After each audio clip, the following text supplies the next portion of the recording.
Hello 11th class. Welcome back on साया Sarang classes.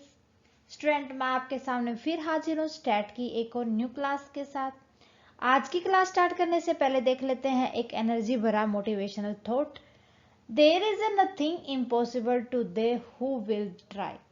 कि भाई जो कुछ ना कुछ ट्राई करता रहता है उसके लिए इम्पॉसिबल असंभव कुछ नहीं होता। अगर हम ट्राई करेंगे तो एक बार फेल हो जाएंगे, दो बार फेल हो जाएंगे, ऐसा तो नहीं होता कि हम बार बार अच्छे से ट्राई करें और फेल होते जाए।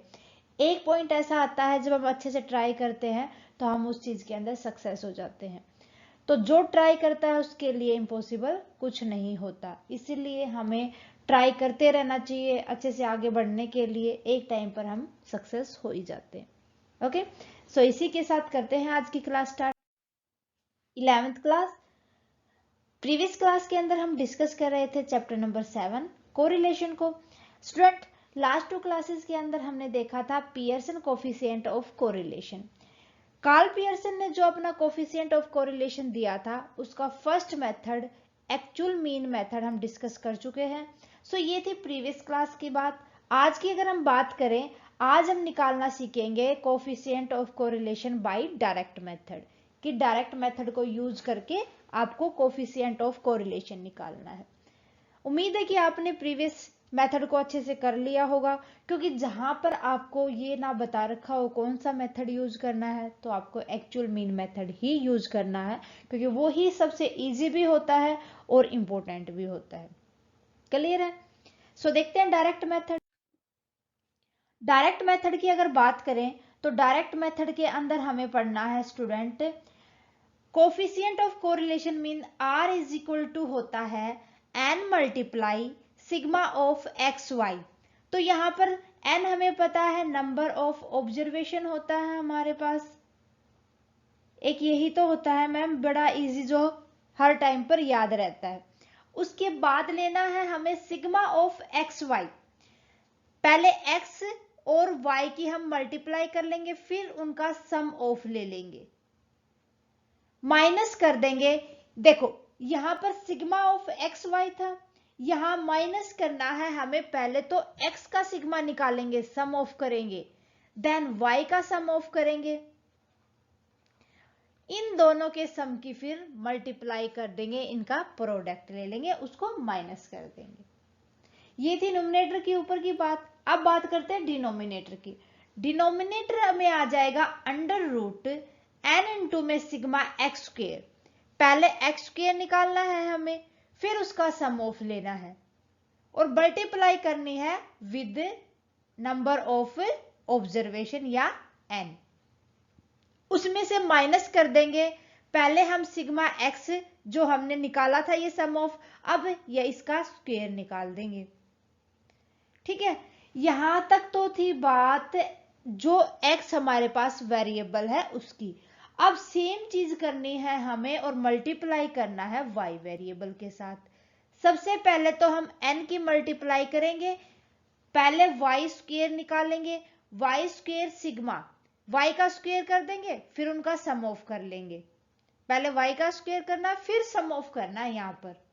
ठीक है, माइनस कर देंगे, पहले y का सम ऑफ देखेंगे दिस वन, फिर इसका हमें स्क्वेयर करना है और माइनस कर देंगे n इंटू में सिग्मा y स्क्वेयर के साथ। क्लियर है? स्टूडेंट, जितने भी फॉर्मूले हैं थोड़े से अटपटे लगते हैं हमें स्टैट के अंदर, बट इनको अगर हम बार बार अप्लाई करते रहेंगे, प्रैक्टिस करते रहेंगे तो ये बड़े ही इजी होते हैं, ज्यादा मुश्किल नहीं होते। सो समझते हैं क्वेश्चन के साथ, एक एग्जाम्पल के साथ डायरेक्ट मेथड को। सो एग्जाम्पल है आपके सामने, calculation of coefficient of correlation of following bye direct method.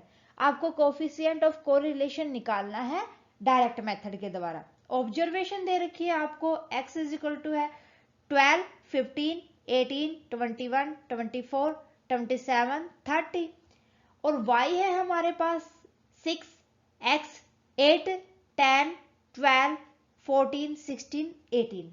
ये है हमारे पास x एंड y। वही हम टेबल बना लेंगे सबसे पहले तो, और जिन जिन चीज की हमें नीड थी वो सारी की सारी निकाल लेंगे। एक तो हमें नीड थी सिग्मा x की, सिग्मा y की, सिग्मा एक्स स्क्वेयर की, तो मीन्स हमें यहाँ एक्स स्क्वेयर भी निकालना पड़ेगा और वाई स्क्वेयर भी निकालना पड़ेगा और दोनों की मल्टीप्लाई करनी पड़ेगी एक्स एंड वाई की।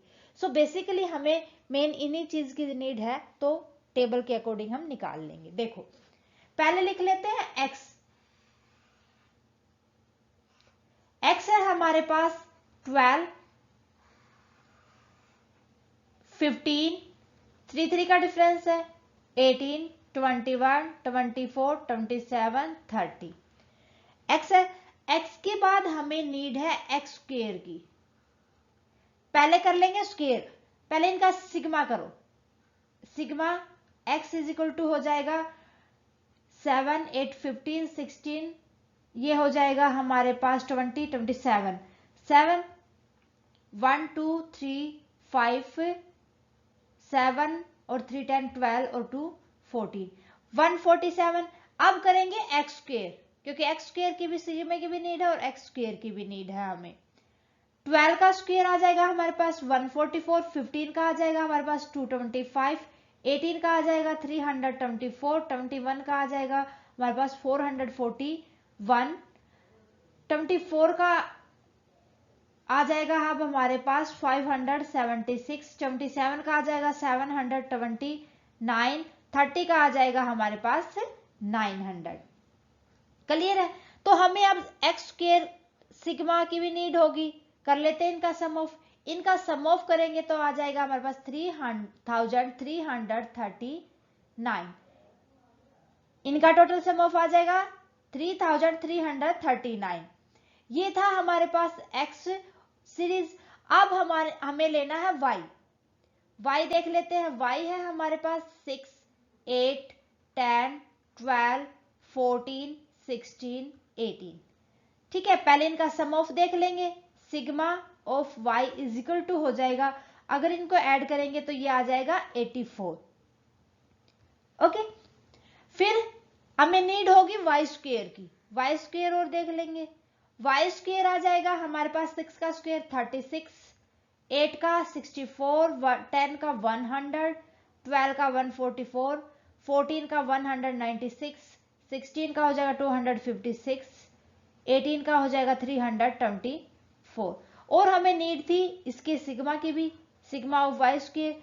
एड अप करेंगे इनको 1120 आ जाएगा। क्लियर है? अब हमें नीड पड़ेगी एक्स और वाई दोनों के प्रोडक्ट की, तो एक्स इंटू वाई कर देंगे। 12 इंटू में 6 हो जाएगा 72, 15 इंटू में 8 हो जाएगा 120, 18 इंटू में 10 हो जाएगा 180, 21 इंटू में 12 हो जाएगा 252। फिर हमारे पास 24 इंटू में 14 हो जाएगा हमारे पास 336, 27 इंटू में 16 हो जाएगा 432, 30 इंटू में 18 हो जाएगा हमारे पास 540। आपको अच्छे से मल्टीप्लाई करना है, क्योंकि मल्टीप्लाई में ही फंस सकते हो और तो कहीं नहीं फंसोगे आप। अब नीड थी हमें sigma of X Y. Sigma of X Y, इनका सबका टोटल करना है हमें। इन सब का अगर हम टोटल करेंगे तो ये आ जाएगा हमारे पास 1932। सो हमने जितनी इंफॉर्मेशन चाहिए थी वो गैदर कर ली है। अब इन्हीं इंफॉर्मेशन के अकॉर्डिंग हमें देखना है फॉर्मूला। ये सारी की सारी चीजें एक बार आप वीडियो पॉज करके उतार ले कि हमारे पास सिग्मा एक्स कितना आया है और एक्स स्क्वेयर कितना आया है, क्योंकि आगे हम फॉर्मूला लिख के इनको अच्छे से पुट अप करेंगे। ओके, देखो भाई आगे फॉर्मूला था। अब हमारे पास coefficient of correlation R is equal to, सबसे पहले हमने फॉर्मूला ही देखा था, n इंटू में sigma of X Y minus में सिग्मा ऑफ एक्स इंटू में सिग्मा ऑफ वाई। डिवाइड करना था हमें अंडर रूट n इंटू में X sigma of X square minus करना था सिग्मा एक्स का होल स्क्वेयर। फिर हमारे पास ये आ गया था। अब मल्टीप्लाई करनी थी हमें n इंटू में sigma of Y square minus करना था सिग्मा वाई का होल स्क्वेयर। ये हमारे पास फॉर्मूला था। इसके अकॉर्डिंग हम सारी की सारी चीज रख लेंगे। n था हमारे पास, नंबर ऑफ ऑब्जर्वेशन थी 7, नंबर ऑफ ऑब्जर्वेशन थी 7, multiply sigma of X Y आया था हमारे पास 1932। Okay, sigma of X minus कर देंगे, सिग्मा ऑफ एक्स आया था हमारे पास 147, मल्टीप्लाई कर देंगे, हमारे पास सिग्मा ऑफ वाई आया था 84। ठीक है, अब नीचे रखेंगे, हमारे पास n था कितना 7, मल्टीप्लाई कर देंगे, यहां पर कहां गया इरेजर, मल्टीप्लाई कर देंगे, हमारे पास x, सिग्मा एक्स स्क्वेयर आ गया था 3339, माइनस कर देंगे सिग्मा एक्स 147 का स्क्वेयर। अब दूसरा हमारे पास ये था y का लेना है हमें, n7 था, सिग्मा y था हमारे पास 1120, माइनस कर देंगे, सिग्मा y स्क्वेयर था हमारे पास 84 का स्क्वेयर। क्लियर है? अब देखो ऊपर मल्टीप्लाई करेंगे तो ये आ जाएगा हमारे पास 13,524 माइनस में 12,348, डिवाइड करना है इसको अंडर रूट 23,373 माइनस में 21,609 इंटू में ये आ जाएगा हमारे पास 784, या इसको एज इट इज रख लो 7084, एक मिनट, ये 7840 माइनस कर देंगे 756 के साथ। अब इन दोनों को माइनस करेंगे और मल्टीप्लाई करेंगे तो ये आ जाएगा हमारे पास, ऊपर का सेम टू सेम रहेगा, माइनस करेंगे तो ये आ जाएगा 1176, नीचे आ जाएगा हमारे पास अंडर रूट 44, इन दोनों को माइनस करना है, इन दोनों को माइनस करेंगे तो 1764, मल्टीप्लाई करनी है हमें 784 आ जाएगा यहाँ पर 784। अब इनकी मल्टीप्लाई करके अंडर रूट निकाल देंगे, या तो आप पहले इसका अंडर रूट ले लो और इसका अंडर रूट ले लो, दोनों का अगर हम अंडर रूट लेते हैं तो 1174, इसका अंडर रूट आ जाएगा हमारे पास 42 नियर बाई, और मल्टीप्लाई कर देंगे 28 के साथ। देन आफ्टर इन दोनों की मल्टीप्लाई करेंगे हम, ये 1176 डिवाइड कर दो, मल्टीप्लाई करने के बाद हमारे पास आ जाएगा ये 1176, कट कर देंगे, कट करने के बाद हमारे पास आ जाएगा 1, आंसर आ गया हमारे पास 1।